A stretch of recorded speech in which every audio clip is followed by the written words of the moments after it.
নমস্কার বন্ধুগণ, সকলে কেমন আছেন? আশা করি প্রত্যেকেই ভালো আছেন। আমিও ভালো আছি। ঝুমুর হেলদি হেসেলের নতুন একটা রেসিপি নিয়ে আপনাদের সামনে চলে এসেছি।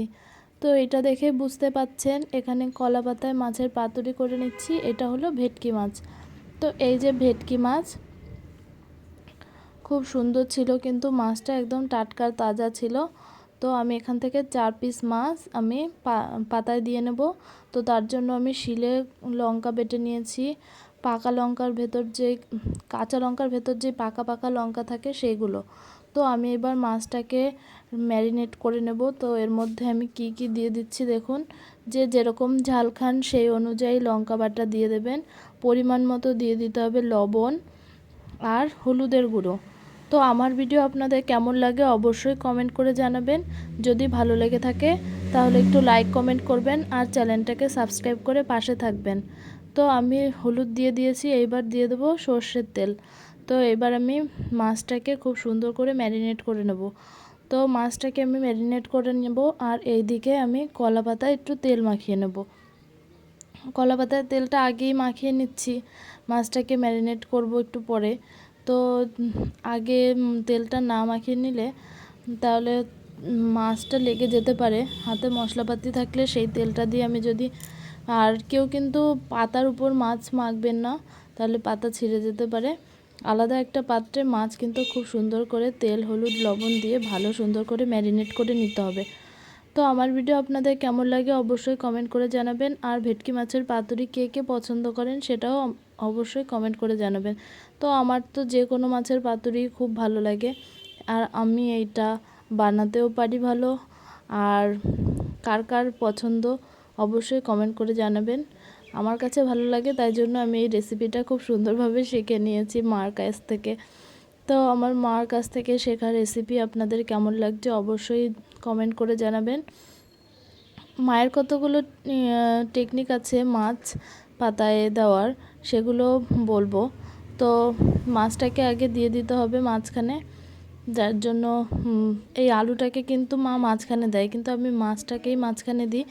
কারণ মাছটা সাইডে দিলে ভালো একটু হালকা হালকা পোড়া পোড়া দাগ লাগবে, তাহলে কিন্তু খেতে খুব টেস্টি হয় আমার কাছে। তো যাই হোক, আমি হলুদটাকে বলছি, সরি, আলুটাকে এরকম কুচি কুচি করে নিয়েছি, আলু ভাজা যেরকম কুচি কুচি করে ভাজে সেরকম।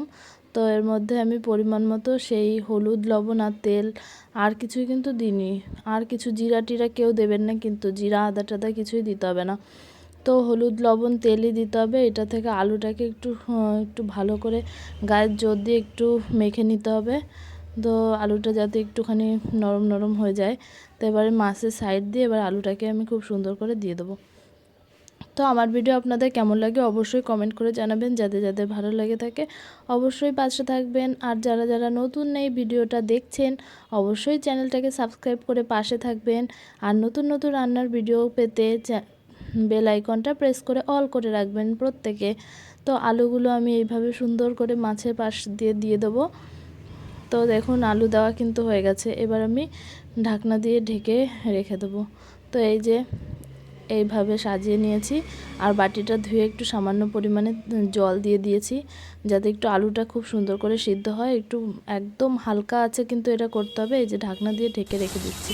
তো এই যে ঢাকনা তুলে দেখছি মাছটা সিদ্ধ হয়েছে, আলু থেকে সামান্য একটু জল বেরিয়েছে। তো জলটা কিন্তু পুরো টেনে যাবে একদম। তো এই যে ঢাকনা দিয়ে দিয়ে আমি ভেজে নিচ্ছি। এইটা কিন্তু 1 থেকে 1.5 ঘন্টা টাইম লাগবে ভাজতে। কেউ আবার তাড়াহুড়ো করে ভাজবেন না, তাহলে কিন্তু নিচের দিয়ে পাতা পুড়ে সেই মাছের তেল সব পড়ে যাবে পাতায়। তো পাতাটা ফ্রেশ পাতা নিতে হবে, ফ্রেশ কলা পাতা, ছিদ্র থাকলে কিন্তু হবে না। তো এই যে দেখতে পাচ্ছেন, এবার আমি মাছটা উল্টে দেবই। উল্টে দেওয়ার জায়গাটা একটা ভাইটাল ব্যাপার, এটা কিন্তু একটা টার্নিং পয়েন্ট বলা যাবে। তো উল্টে দিতে হবে, একটু খুব সাবধানতা অবলম্বন করতে হবে। এরকম একটা চাটু টাইপের এরকম একটা থালা মানে প্লেট নিতে হবে, তার উপরে এই যে তুলে নিতে হবে, আর উপর থেকে একটা কলাপাতা দিয়ে আর একটা প্লেট দিয়ে এরকম ঢেকে উল্টে দিতে হবে। তো যাদের একটা ছোট একদম পাতলা থালা থাকে সেই থালার সাহায্যে উল্টে দিতে পারেন। তো এরকম ঢাকনা হলে আরও ভালো হয়। এটা সসপ্যানের ঢাকনা ছিল। আর কেউ কিন্তু উল্টে দিয়ে উপরে পাতাটা তাড়াহুড়ো করে তুলতে যাবেন না, তাহলে কিন্তু ছিঁড়ে যাবে।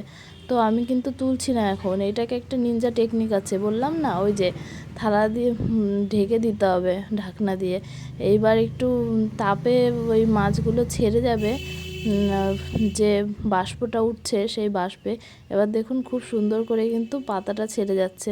আর যদি সাথে সাথে টেনে তুলতেন তাহলে কিন্তু পাতাটা ছিঁড়ে যেত, আর ওই মাছ কিন্তু ভেঙে যেত, পাতার সাথে উঠে আসতো।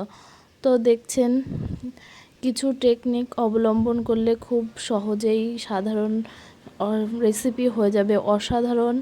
তো আমার ভিডিও আপনাদের কেমন লাগে সেটা অবশ্যই জানাবেন।